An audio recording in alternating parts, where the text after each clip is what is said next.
First year in real estate. I got licensed October 2005. Can't believe it's been that long already. October 2005.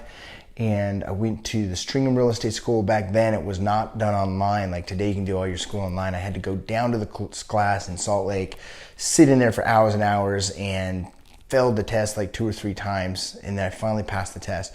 So now I could start selling real estate. But the problem was I didn't have a clue on what I was doing. I had no idea how to get business.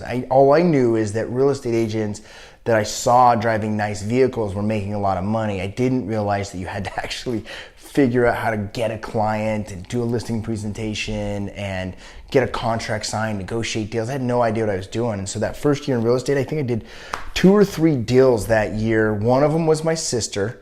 So she was getting married, I remember that, and her fiance, my brother-in-law now, they had to use me, right? So I had a deal there.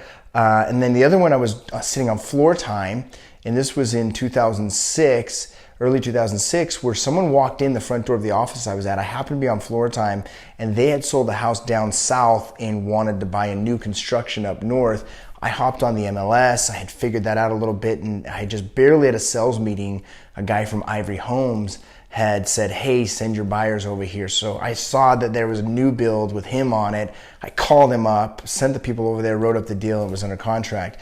And then I think the third deal was actually a floor time call that came in that someone didn't want because the deal was too small. It was a $45,000 deal, and that just didn't pay a big enough commission. So I said, hey, I'll take it. I went in and listed it. I did an 8% commission. I kept 5%. So I think I made like $4 or $5 grand on it. But that first year in real estate, I only made about $12,000 or $15,000 total.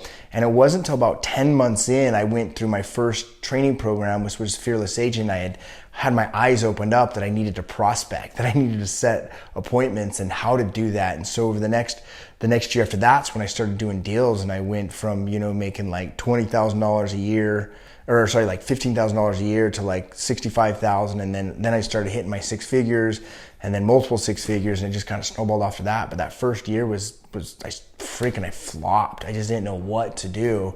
And I didn't have a workspace too back then too. I think about it. I had to like pick up the old phone and dial it. I didn't have a CRM like there is today. I didn't have dialers like there are today. My CRM was a 3x5 note cards, like a recipe box. I was just writing notes on that when I first started calling and dialing. And I had a stack of leads that I printed off from the title company that were for sale by owners. And that was where I could get leads. So I started working those very first. That was my first year in real estate. Exciting. Fucking crushed it.